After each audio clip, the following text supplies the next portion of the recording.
Welcome to Natural Habitat Adventures, Daily Dose of Nature.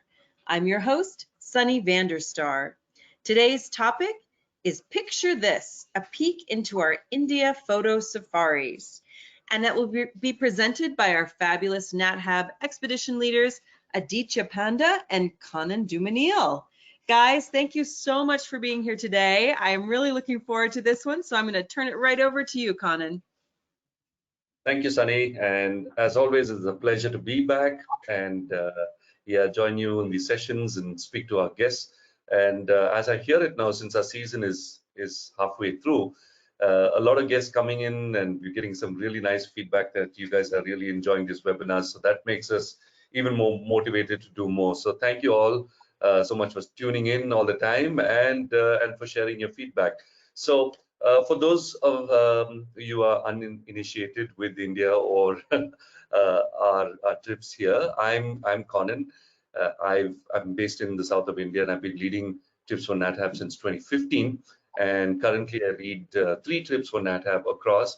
And I've just come back from one trip from the snowy mountains of Ladakh. And with me today. Hi, I'm Aditya Panda, and I have been leading NatHab's India trips since 2016. I'm based in the east of India, so about 1,000 miles from you right now, Colin. And I lead NatHab's Grand India Wildlife Adventure, India Tiger Quest, and India Tiger Safari photo pro trip, which we are going to be talking about today a lot, Conan. Thanks, Aditya. So, folks, there's a lot of trips to talk about in India, but we just cherry-picked a couple of trips. 2 trips. That one is specifically designed for photography, and the other provides you, though it's not specifically for photography, it does give you a lot of options at seeing variety. So there is a vast landscape that is India. We guide across pretty much the length and breadth of the country, and each of these little parks throw up wonderful opportunities for pictures, and they're there if you're all looking in the right direction, as we see here. So very quickly, it is a vast country, and like I said, it's a variety of landscapes. We are going to be based in 5 places very quickly. Want to talk about New Delhi, of course, the capital. It is the arrival point, it is hub, but it's much more than a hub, and I'll tell you why in a few seconds. Kaziranga to the far east, that's where the easternmost point where we do our trips. Ranthambore, which is in the western part of India, and Bandhavgarh and Kana, 2 lovely parks situated in the center of India. So this is just to give you a lay of the land. Like I said, it's a broad landscape, and we talk to you about a few of these destinations. Now let's start with Delhi. Where do we start with Delhi? It is so overwhelming for a lot of you, especially if you've not traveled to Asia before, and there's so many things happening in Delhi. And for us, I think it's the perfect place to start an adventure in India. It is a capital city. It has one of the busiest airports in the world, and it's also the first arrival point where most of you will come set foot in India. And it's not, apart from being a hub, it's also a great city to kind of get your orientation in, get a little feel of the country, though very different from the parks where we're visiting, but there's enough on offer. And most of our Delhi adventures involve going to the old part of the city in this little pedal rickshaw, cycle rickshaw ride with a guide, which is sometimes can be great for photography as well. And I say this another thing, you're smiling. I'm sure you've had many adventure on the cycle rickshaw through old part of Delhi. Absolutely, yeah. It's an experience that can overwhelm all your senses, and it's certainly a phenomenal opportunity to get some great street pictures.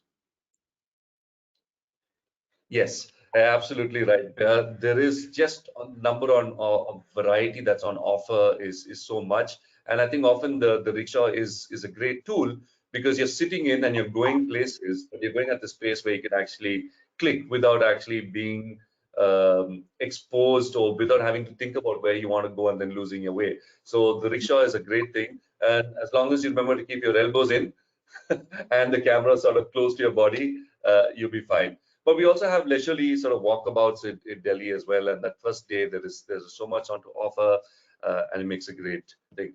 And of course, as far as our trips are concerned, we use one of the best hotels there, and I think Taj Mansingh, which is beautiful hotel in sort of the colonial part of Delhi, which was built during the colonial periods, some early modern time. Is a wonderful hotel. It's quite opulent and beautiful place to kind of retire after a dusty day on the street. And this is where we for most of our trips, where we meet, we have our welcome orientation, you meet the tour leader, we discuss plans for the next day, so on and so forth. So, moving in from Delhi, I'd like to move into the trip I'm going to talk about today, specifically the India Tiger Safari or the India Photo Pro trip that happens. Now, both of this takes place in a place in the western part of India in a park called Ranthambore National Park, where it's very, very focused on exploring that one park. You arrive into Delhi, you go to the town of Jaipur, which is the capital city of Rajasthan, and this is where we fly to. It's a short trip from Delhi to Jaipur, and Jaipur in itself is an interesting town. I kind of prefer it over Delhi, and this is again a very, very personal choice. And I'm sure Aditya, yeah, I'm sure I knew that was coming. You like it too. It's less chaotic, but somehow in the sense is just as interesting as Delhi, and it is surrounded with palaces, beautiful heritage buildings, and while on the regular safari trip, which we go through Jaipur, we just have breakfast and we drive through. But on the Photo Pro edition of this trip, we actually spend significant time in Jaipur to explore the city, get some more street photography, and get some of these heritage structures in, which can be very, very interesting. And one of the biggest parts of this trip, the most interesting part, which I'm looking forward to doing this season, is the hot air balloon ride. Now, this, apart from just being a wonderful experience, which sets out at dawn, one of the best times, beautiful light, beautiful weather, because we do this in the middle of summer, and it's from outside the city, you get a nice bird's eye view of the landscape, of the villages, of those rolling hills called the Aravalis, which are some of the oldest hills in the world that surround the city of Jaipur, and have this beautiful forest, which we're going to see an extension of in Ranthambore. Now, with Jaipur, with that sort of city tour out of the way, beautiful pictures and a wonderful experience, we come back and then we drive 3 hours to Ranthambore National Park, which is just sort of southwest of Jaipur. And it's a 3-hour drive. We get into vehicles, we drive there, and where we spend the rest of the week at Ranthambore, just doing safaris, going out to see wildlife. And Ranthambore is the westernmost range of the Bengal tiger in the world. There are no tigers found west of Ranthambore, and so it is a very, very interesting park. It is savanna-like in the sense it's dry, deciduous. You have some sort of flat, open meadows, not as expansive as you would expect to see in some of our other parks or what you're used to in, say, for the example, Africa. But it's sort of thorny scrub, very interesting landscape. And I think one of the main features of this landscape, of this forested scape, are the heritage structures of these old, 1,000-year-old and later monuments. And Aditya, I'm going to throw up one of your pictures on the screen. It's a wonderful picture. One of my favorite pictures of Ranthambore, and this is sort of the quintessential Ranthambore picture, right? Tell us about it. Thanks, Colin. Yeah, this is a picture I'd always dreamt of getting, and you see these beautiful pictures of tigers in monuments from Ranthambore, and you wonder when you'll get one. But eventually you do. as I found out one afternoon. It was a hot summer's afternoon, as all our afternoons on our Ranthambore trips are. And there was this coating pair of tigers in the lakes area. And, among the many monuments that are strewn around the lakes, there is one old hunting lodge of the Maharaja of Jaipur. And that lodge has been built in such a way, of course, back then they did not have air conditioning and electricity. So it was architecture that they relied on to have nice, cool accommodations. And so they built this beautiful lodge right by the water, surrounded by beautiful ficus trees. And it's in an area that makes it, naturally very, very cool, even on the hottest summer afternoons. And of course, the Maharajas no longer hunt and use those monuments, but the tigers have figured out the architectural benefits of that monument. And this pair of tigers, now there's actually two here. If you look behind, this is the male standing and looking at us. But if you look behind, you can see the hindquarters of the female who was lying down inside. So yeah, 200mm lens, and I managed to get a really nice frame of the tigers, sort of framed by the windows, we call them jharokas, of the veranda of that old hunting lodge. Yeah.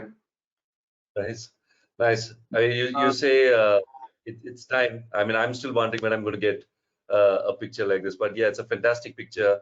I think great way of summarizing up what Ranthambore is. Yeah. A lot of this landscape is dominated by this 1,000-year-old fort that sits on a plateau, and Yeah. as an extension of the fort, you have all these beautiful structures here. And thanks for mentioning that this trip is specifically done in summer. And I will tell you why over the next few slides. Because doing it in summer in that temperature, there are benefits to it. It's the best time of the year because the tigers are moving towards water bodies. So the brush, excuse me, the brush is very, very low, so visibility is better. And as humans, if you can cope with the heat, it's a fantastic time to be out as well. And in a lot of parks, many of us actually prefer going, at least in some of these parks, going in peak of summer because it's also the time where less tourists are around. But yeah, Ranthambore is a popular park, and doing it in summer is probably the best time. However, hanging out in summer in Ranthambore can have its challenges when it comes to photography.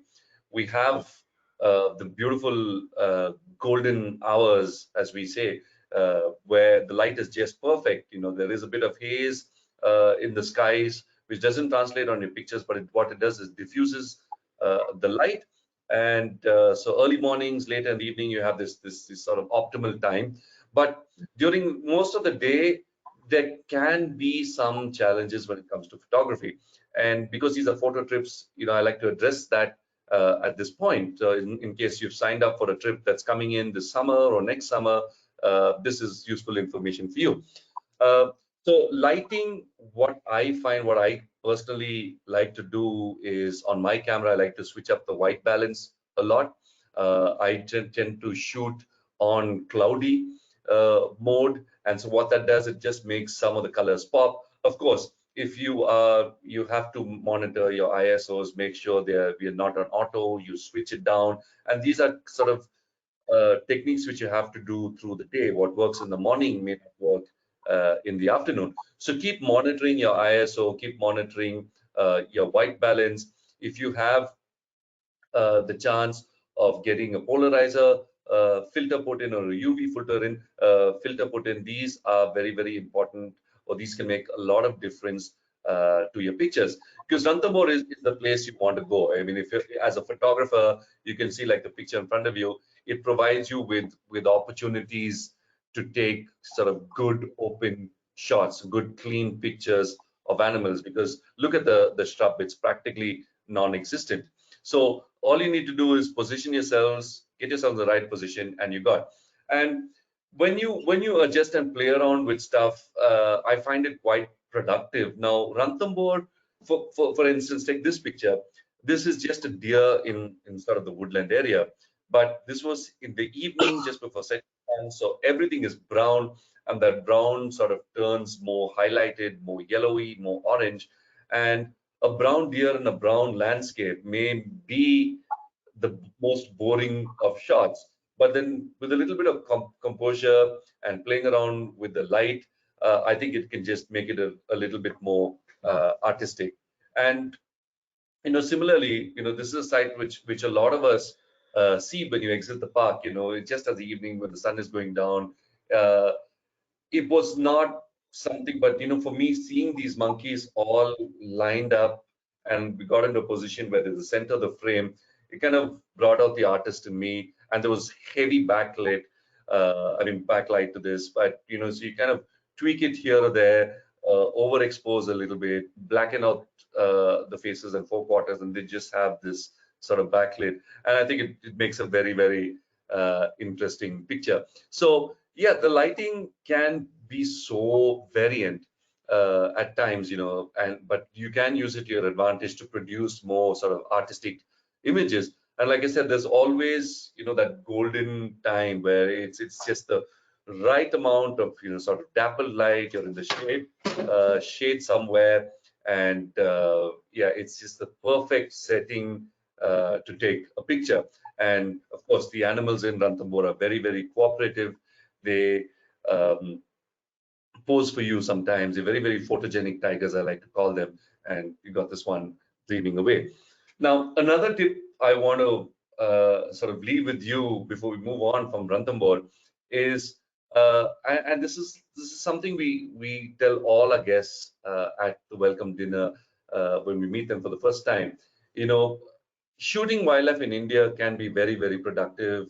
We've got a large variety of wildlife on offer, but it's not as easy as taking shots in the islands or sort of an African safari. Indian wildlife makes you work for it, and often you're left with pictures like this. There's a lot of shrub in front. It's not open savanna. It's not open grasslands. In a park like Ranthambore, we have a lot of thorny shrub as well. It's there. So here, my only suggestion would be, again, by itself, it may not be an interesting image. I still find it interesting because just through this narrow corridor, I managed to get the eyes in focus, and that's sort of a key thing with a lot of wildlife photography, is making sure the eye stays in focus. Everything else can be blurred out, and then that also gives you the ability to do something with it. Now, I like this picture as is, and I think a lot of us have this question: is to post process or not to post process? But I was just playing around with this image, and I thought this one was a little bit more enticing or a little bit more appealing. So much so I've actually got a printout of this, and it's stuck up on my wall somewhere. But just we talk about harsh lighting, we talk about a lot of things in the way. Now these can all be features for your photograph which you want to put, or your piece of art which you want to do. And I didn't clear up any of the foreground, background, nothing. All I did was just make it grayscale, tweak the contrast a little bit, and you got a nice image. So I'm actually considering an image, a series of images where the animals are behind shrubs somewhere, and just the eyes in focus. And I'm going to do this series now because we have, both you and I know, Aditya, we have a lot of pictures in our kitty where you can't see the animal itself. And it is indeed a very artistic or interesting way to save a picture that might have gone bad because of very harsh lighting. It's something that I found a lot of success in, especially in the pictures that you take later in the morning when the sun is beginning to climb up, or early in the afternoon when you have just gone into your game drive and you happen to see something interesting, but the light doesn't really cooperate. In those pictures, turning it into either black and white or sepia or any sort of monochrome really saves those pictures. Yeah, so that's a great leopard picture, Han. Thanks, Aditya. Yeah, so before we move on to you, where you take us through sort of Central and Eastern India, I just want to leave our viewers here with sort of a fact file, a little bit of a quick ready reckoning thing. So, again, this is for the benefit of those of you who are planning to come here or who have already signed a trip. A few things to know before you go is our Ranthambore trip exclusively, both the trips, the photo trip and the safari, the regular safari trips happen during peak summer. And like I said, there is sort of logic to the madness. It is a really hot time where temperatures can get up to about 104, 107 sometimes. But the reason behind the madness is that this is the best time. We have the best opportunities of seeing tigers. Ranthambore is one of those parks where can be very, very productive if you are really, really keen on seeing tigers. If you're tiger crazy, this could be one of the best parks. The tigers are photogenic. They are accustomed to a lot of vehicles going in there. And like I said, for photography, it can be very, very productive. Of course, so we need to cope with the temperatures. Therefore, we need to be prepared. Like the saying goes, there is no such thing as good weather, bad weather. It's just the wrong clothing.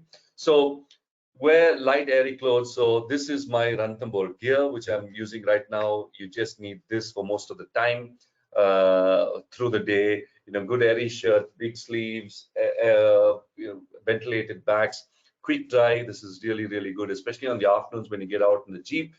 Can be very, very warm to begin with. So a nice little bit of water down the back will not go amiss. Lots and lots and lots of sunscreen. Pack as much as you can. You can also buy them here in India. Large brimmed hats, buffs, sunglass buffs for the dust, and sunglasses for the harsh light. So what I find handy is this: normal glasses, sunglasses. There you go. And polarizers are very, very good because it just helps cut all those erratic lines and you can see very, very clearly. So where travel is concerned on this trip, it is very, very easy to travel around. There is not too much driving time, but we use practically all modes of transport. So it's trains, planes, and automobiles right through the trip. Our local sightseeings are done either in smaller cars or vans. Again, an integral part of this trip is that we keep the group size small. There is only 2 people to a Jeep, and we use, if there's 6 of you, then we use 3 Jeeps in the park. So the maximum group size on this is 6. So it's a small group. We get to know each other very, very well over the span of the week or 2 weeks, depending on what trip you sign up for. And it's an adventure just traveling around the countryside. Now, let's move quickly with the photo gear. What we're talking about. Yes, Aditya. Sorry, Colin, sorry to interrupt. But just going back to how hot it is Yes. in Ranthambore. I mean, yes, of course, it is the hottest part of the year that we choose to visit it in. And that makes it the best time to see tigers. But except maybe for the first half an hour or hour of the afternoon game drive, and maybe the last half hour of the morning drive, we don't really have to suffer in the heat, do we? We spend the warmest part of the day in the comfort of the beautiful camp that we stay at. And even while we are out on game drives, we are always completely loaded with cool drinks and all kinds of aids to keep us cool.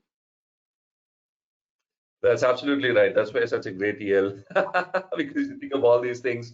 Yeah, we go well stocked, folks. It's done. Everyone's convenience and comfort is at the forefront always. We carry stuff with us into the park: cold water, lemonade, plenty of ice, all of that to make your trip comfortable. And as with safaris go, like you say, yes, it's a morning slot and an evening slot, and during the middle of the day, it's time to sort of relax, go through all your pictures, get things sorted, and so on.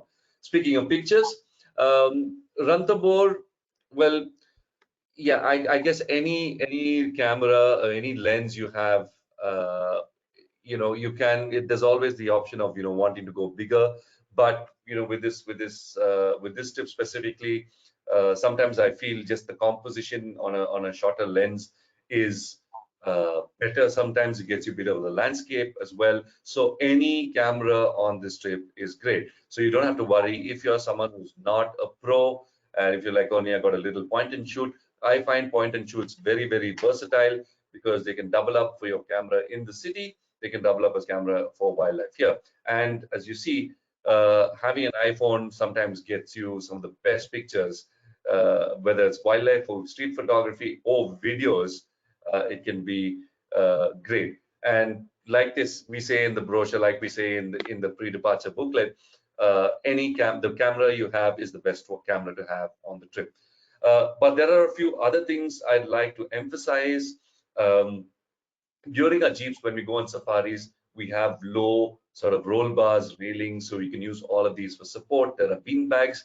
You don't really need to carry a tripod or a monopod on this trip. It can, on this particular trip, it can be cumbersome.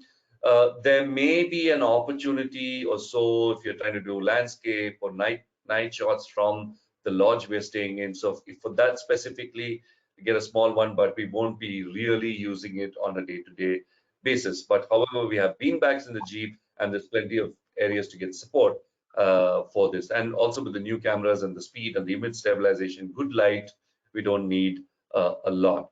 But what I would emphasize is getting a nice dust cover. This could be a nice cloth cover which you can bring in. Laundry bags from hotels often work very well.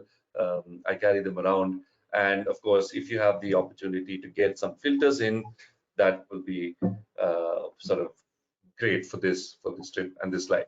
Yeah, so that's it really for Ranthambore, and I wrap that up. Aditya, you've been quiet for a long time, and I'm going to throw it to you so you can talk about your favorite part of the country and where you like to do trips.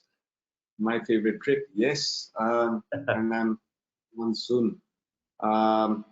Yeah, although I do love the Ranthambore trip and I lead it myself and I really enjoy it, my personal favorite trip in India is the Grand India Wildlife Adventure, and that's because this amazing trip is it's probably the most amount of wildlife anybody could see in this country in a 2-week or a 12-day period, which is what the length of this trip is like.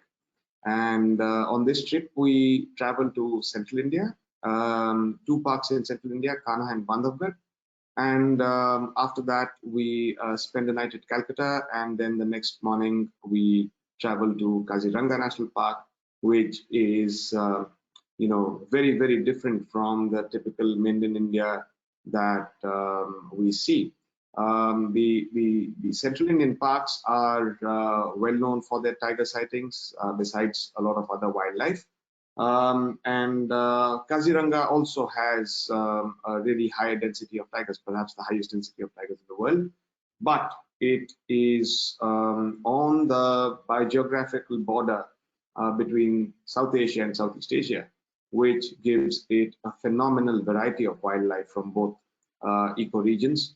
And it is some people believe that it is the highest concentration of large mammals on the planet, be it one-horned rhinoceros, Asiatic elephant, tiger, wild buffalo, just name it. It's got the highest densities of these species in any given area.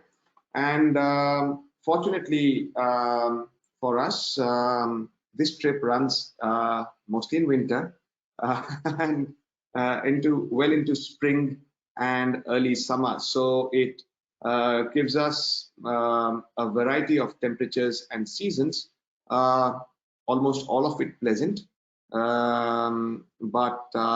Yes, we do get the advantage of our spring and early summer trips in March and April, where the tiger sightings on this trip can match up with what we see in Ranthambore.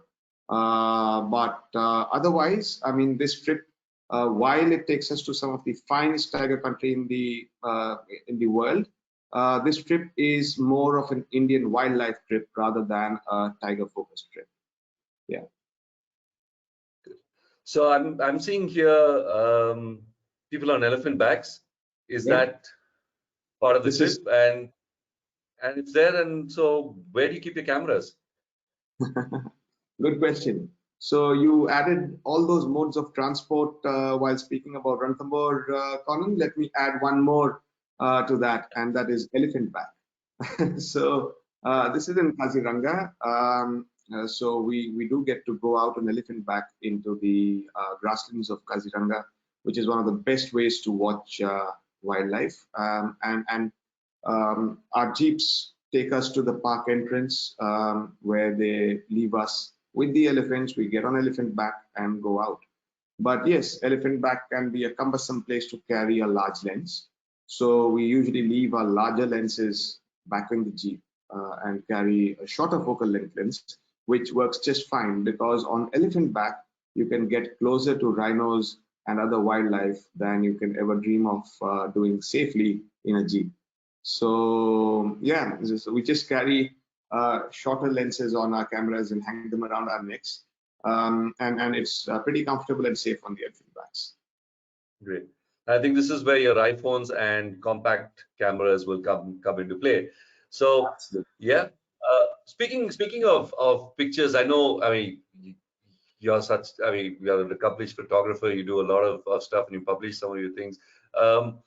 On this trip or specifically for wildlife, what do you have any tips? What were your like key things I would say you want to share with our viewers today? Plenty of tips. We were speaking about how in the summer the harsh light can be a challenge in Ranthambore. On this trip, you can have that, you can have mist, you can have fog, and you can have beautiful golden light because this trip really, it goes on through November, from November through April, which gives you a variety of seasons and lighting conditions and all of that. But yes, on a trip on which you see so much wildlife, and one of my top tips would be number one, get the shot. Number two, because that's most important. It doesn't matter. I mean, it matters less whether you get a good shot or a bad shot. The most important thing is to get the shot. And we do have we see a tremendous amount of wildlife on this trip, a huge number of species, including some amazing birds and like this great pied hornbill, and Asiatic wild dogs, leopards, sloth bear, many varieties of deer. So it's a great trip to sort of take your time with many different species and try and get creative. And while doing that, one of the most important things is to try and freeze the moment because a lot of birds and animals might be on the move. And with wildlife photography, you try and shoot at as high a shutter speed as the lighting conditions will allow, which will help you freeze an animal in motion. For those of us who like to go into the controls of our cameras and play around with them, you know how it is done. You usually either go to manual mode or in aperture priority mode and choose the widest aperture so that your camera can shoot at the highest possible shutter speed for the moment. But if you do not want to geek out on the technical side of photography, all your cameras will have an automatic mode, and under it they'll have a few different modes like landscape, portrait, sport, and so on. Sport and portrait mode work really well for wildlife, especially if you leave your camera on the sport mode. You can't go wrong with wildlife. It will automatically choose the best settings for getting, freezing movement and getting the best possible picture. Yeah. That's good advice. What happens if you find yourself in a situation that is where you don't have it's a moment happening in front of you, like we encounter so many times, and you can't play around? Well, you can't always do that. So sometimes even with very technical knowledge of your equipment and very, very capable equipment, you can still find that light is low. And and there's a great sighting happening. How do you what do you do about that? Well, you can try something called motion blur, which is also known as getting lucky. Like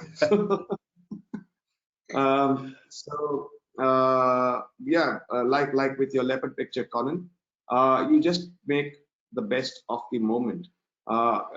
Remember what I said about getting the shot, which is most important. So you get your shot, try and shoot with as high a shutter speed as possible, or the highest shutter speed possible under the circumstances. So this must have been 1/30th of a second or something, which clearly wasn't enough to freeze the wild dog in the moment.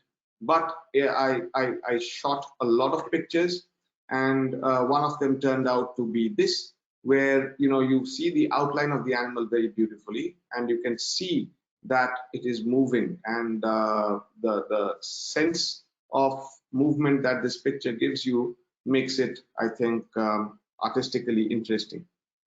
Yes, I think this will look very nice on canvas if you sort of posterize it a little bit and add a little jazz. Yeah, nice picture. It looks transparent almost in motion. Yeah.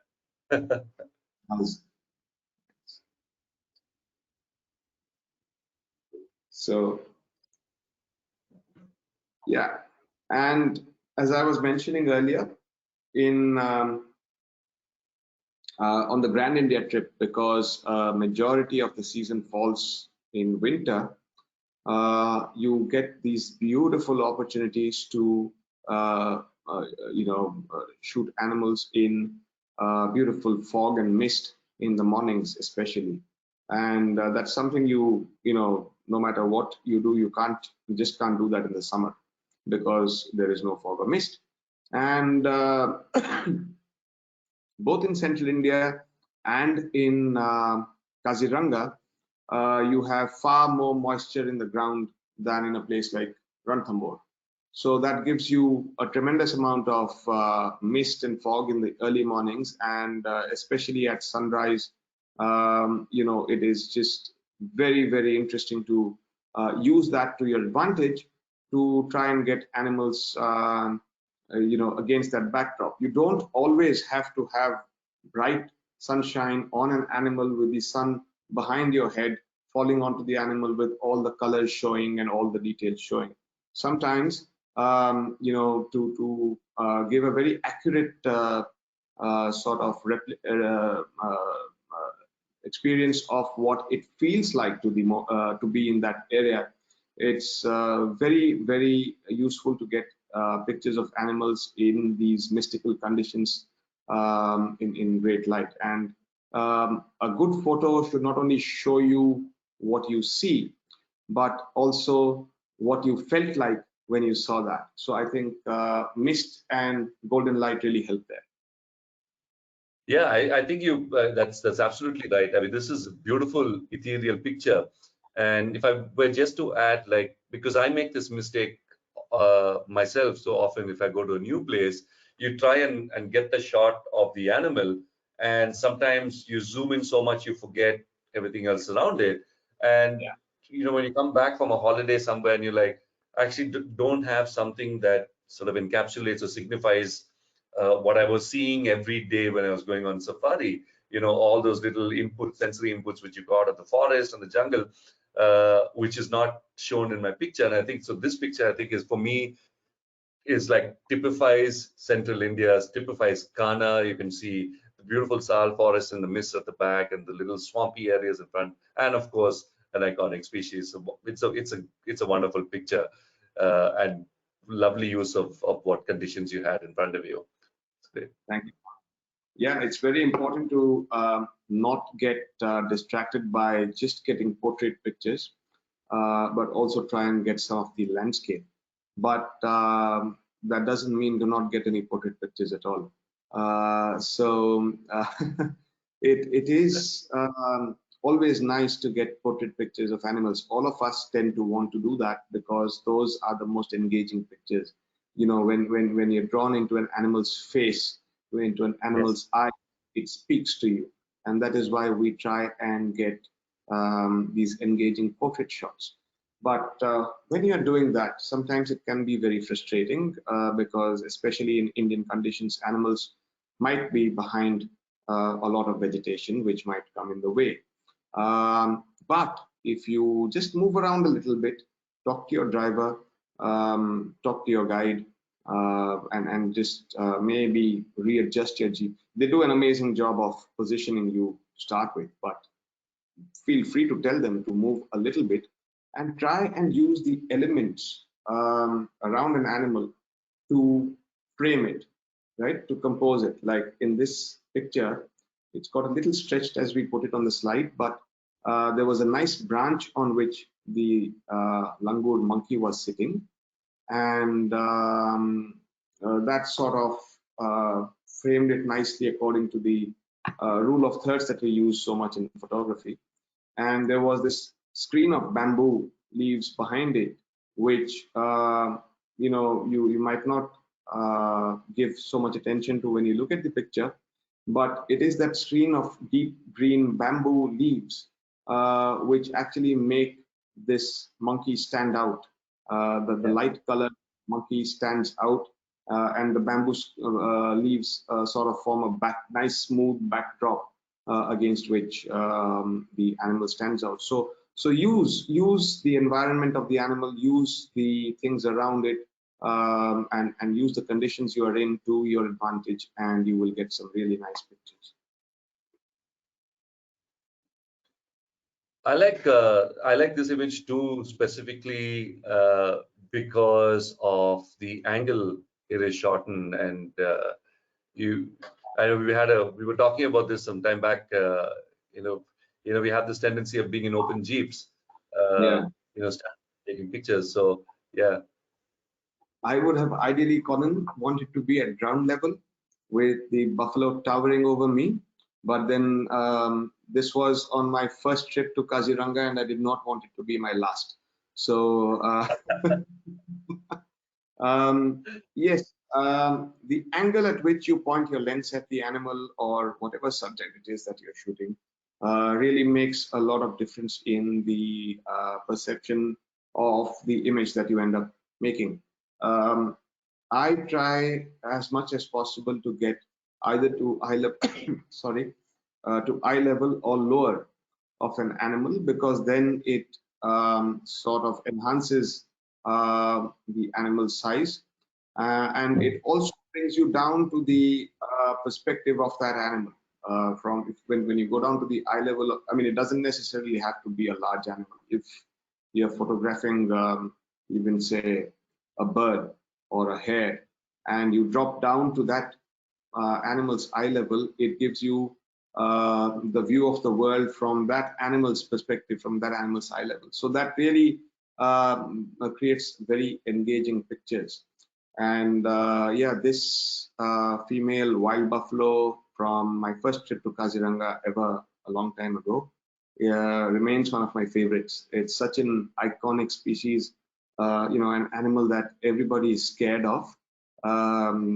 It's not an animal you want to meet on foot, and you can almost see that defines in the animal's expression when you look at this picture. And of course, you can see she's been in a fight or two if you look at her thigh, and where she's probably got another buffalo gouge her thigh. So yeah. Yeah, I wouldn't want to be eye to eye with the buffalo. I mean, this is good enough. But yeah, you put it so well, and I think also, like, as an expedition leader, one of the thoughts that's constantly in mind is also setting up that shot, and moving our vehicles into position where you're anticipating what the animal is doing. You understand what the animal is doing, and you anticipate what it's going to do next. And therefore, sometimes, and this is where I think also our experience comes into play, where you know the animal well, and you can sort of predict what it's doing. And yeah, often you have to tell our visitors, or the people with us, say, okay, give it a break. We need to set the shot up for you, because I think one of the things as a leader is, you have to strike a balance of, do you want more pictures, or sometimes are we going to enjoy the moment? And I know I mean, I leave it to you to tell us about how we work in setting up the shot. But I had this time when sometimes where I tell, listen, it's your first tiger. It's never going to be, you never have a first tiger again. So while you have the thing of, get the shot, sometimes I think it's worth it to put the camera down and sort of enjoy, soak in that moment, be present and do it. But and I think also for our viewers, and I think this information is important, because we as leaders constantly communicate with our guides and drivers, sometimes multiple jeeps at the same time, in local language, which is not understood to our visitors. And so what we're trying to do is kind of manage the situation where everyone's got the best angles of viewing, the best angles at pictures. And I'll leave it to you to sort of explain to our viewers, what goes on in those situations, especially if it's an iconic species like the tiger. Absolutely. Everyone, for everyone who comes on these trips, the tiger is the prize catch, and there's no denying that. And especially at times when sightings sometimes can be hard, because you don't necessarily see them on every game drive or every day even. You usually, in my experience, you see them probably once in 4 or 5 game drives, sometimes once in 6 game drives. And when you do get to see one, things can, the adrenaline can really kick in, and things can get a little intense. So one thing that I always tell my guests at orientation dinner at the opulent Taj in Delhi is that please trust our drivers and spotters. We use handpicked crew on these trips, and these are really experienced drivers and spotters who know what they're doing. If for example, especially at tiger sightings, things can get intense. There are other jeeps, there are other people. Everybody wants the best view and the best shot. At that point, it is a real challenge for your driver to be able to find the best spot and preserve the best spot for you. And the driver and your spotter are thinking about the other jeeps, they're thinking about the animal, they're thinking about which direction the animal is about to move in, if it is about to move, how to get ahead of it, and how to anticipate that and get you the best shot. Remember that all the time, your entire crew, from your spotter to driver to expedition leader, are even if your expedition leader happens to be in another jeep, the entire time their focus and energy is going into getting you the best position and the best shot and the best view. So trust them. If a tiger is walking on the road, if it's about to cross, and your driver decides to move away from that situation, there is a reason behind him deciding to do that. So trust him with that. Don't stop him. I've had, for example, in some situations, there's a tigress walking on the road, and she crossed over. We were caught at the tail end of her, so we were following her, and all we got was a rear view of the tiger, while ideally we should have wanted to see her face. And at one point, she stopped to spray mark a tree by the roadside. And our driver wanted to use that moment to try and get ahead of her, because that was one moment when there was enough room for us to get past her and get ahead of her, so that instead of following her, we could be leading her way, and our guests could get a front view of the tiger as it walked behind her jeep. But a guest at that very moment screamed at the driver to stop because they wanted to get a picture of the tiger spray marking, and that caused a hesitation, and that crucial second lost meant that the tiger finished spray marking and continued walking on the road, and the driver could not sort of overtake her. It was a tigress, and that was a lost opportunity. So please do not do that. Please trust your crew and let them take charge of the situation while you sit back and enjoy the sighting, the experience, and the moment. And yeah, don't get too fixated with pictures, because then you'll never realize what it is like to be in the physical presence of the world's largest cat. Don't lose out on that opportunity. You know, your entire trip, your entire experience, everything really, if you ask yourself, is actually about that. The picture is just a memory to relive that, rather than the purpose of your trip. Yeah, I think that's sort of the key. If you want to leave is, enjoy that moment when you're out there with some absolutely fantastic wildlife, and some of them not found anywhere else in the world. I'd come back. At the start of your section, you were talking about, you basically prepare for everything on the sort of Grand India trip. Could you tell us a little bit more about that? Because it's a long season. It's a long season, and depending on which part of the season you're coming in, your suitcase, the weight of your suitcase could depend on that. On this slide, I've entered day temperature as 104 and night temperature as 30. But don't panic, that's not on the same day. These are the highest and lowest possible temperatures on this trip. So if you come in November, December, or January, February, then the day temperature might not go more than 80 or 85. But the nights can be freezing, and so can the early mornings when you go out, well before sunrise on your morning game drive. So, but if you come in the second half of February, March, and April, then March especially is a very pleasant time. It's a great time for watching tigers because they have things have started to dry up, and they have started getting into their summer habits of staying close to water.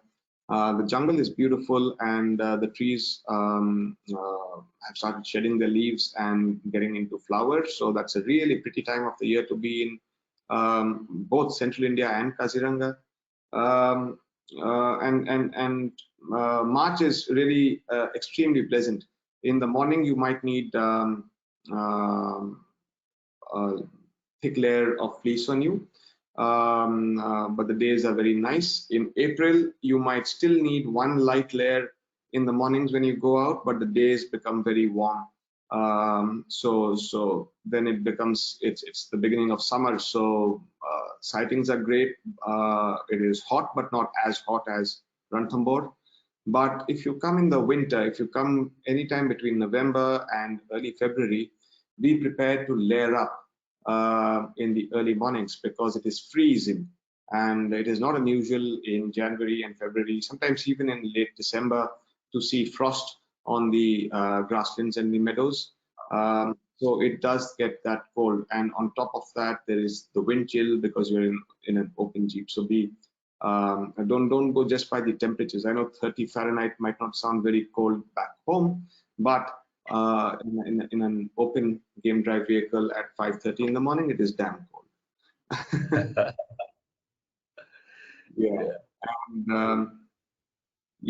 And of course, there's a lot of traveling on the Grand India trip because we cover a tremendous amount of distance, and we travel between parks mostly by car, but between regions we fly and then drive. For some people who choose to take the Agra extension on this trip, we take a train. So every imaginable mode of transport in India, Anand.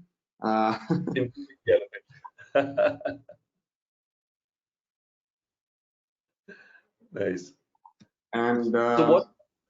Yeah. sorry, go ahead. I said, tell us about what kind of gear would you carry on this trip? Because I noticed there are more people in the Jeep than, photo specific Ranthambore, where you can walk in with your big 600 lens. So how does Yeah. it work on? Well, on this trip, you will still want to carry very similar kind of gear because you are photographing under similar conditions, and there's street and portrait photography that you can do in the cities, and there's wildlife photography as well. But the Grand India Wildlife Adventure is not a photo pro trip. We should probably have a photo pro version of it sometime. But I prefer to carry the super zoom lenses like the 150 to 600 or 200 to 500, or even your nice prosumer cameras, which have 120, 200x magnification these days. They are really compact and pack in quite a lot of focal length. So those are the cameras I would suggest. You can carry larger gear, you can carry large prime lenses, but be prepared to handhold them because in the Jeep there isn't much room for a tripod at all. You can use a monopod or a bean bag, and you will still have plenty of space to carry your gear. Sounds good. Hey, so thanks. I'd just like to sort of conclude by saying that, there is, whether being it a photo trip or not, India has so much to offer.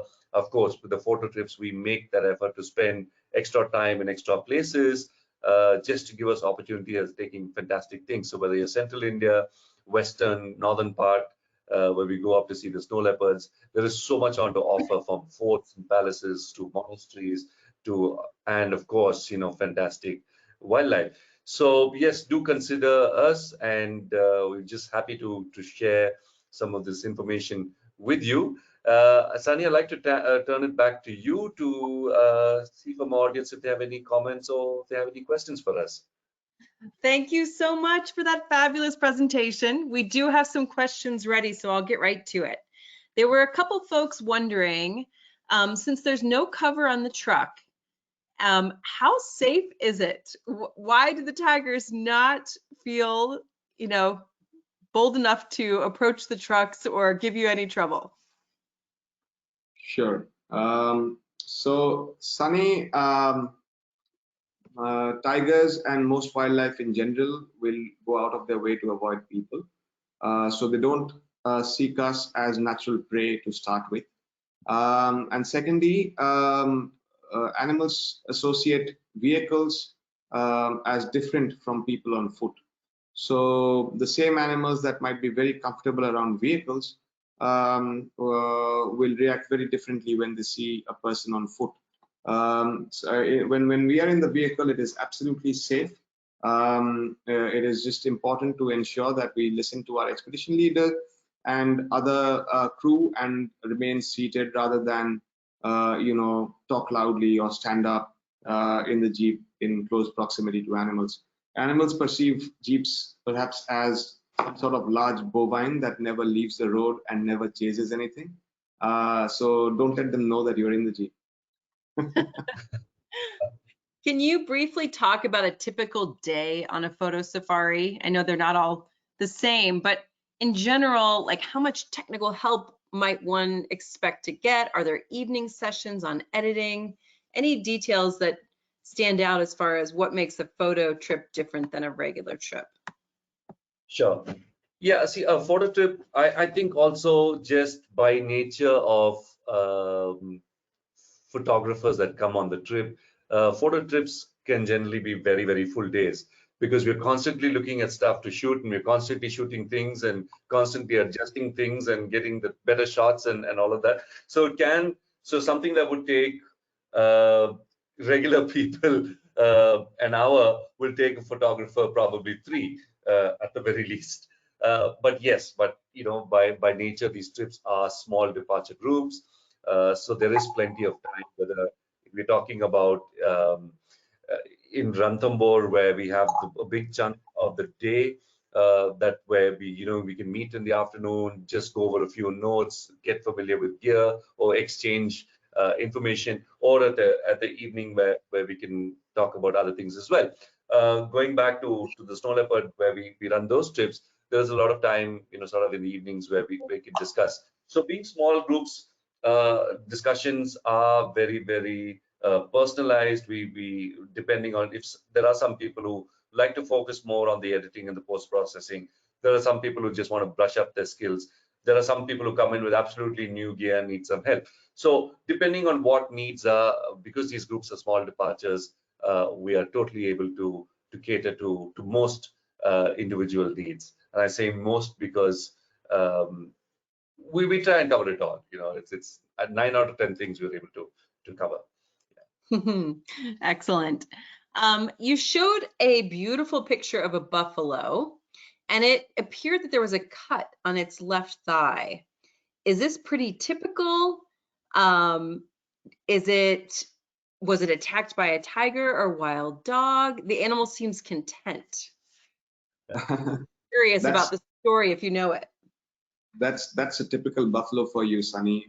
If it has a deep wound on its thigh and still seems content, that's a buffalo.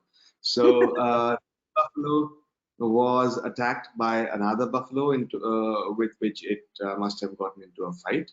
That certainly looks like a gash from another buffalo's horns rather than a tiger or a wild dog. So yeah, that's what it was. Interesting. Okay, I think we have time for one more question.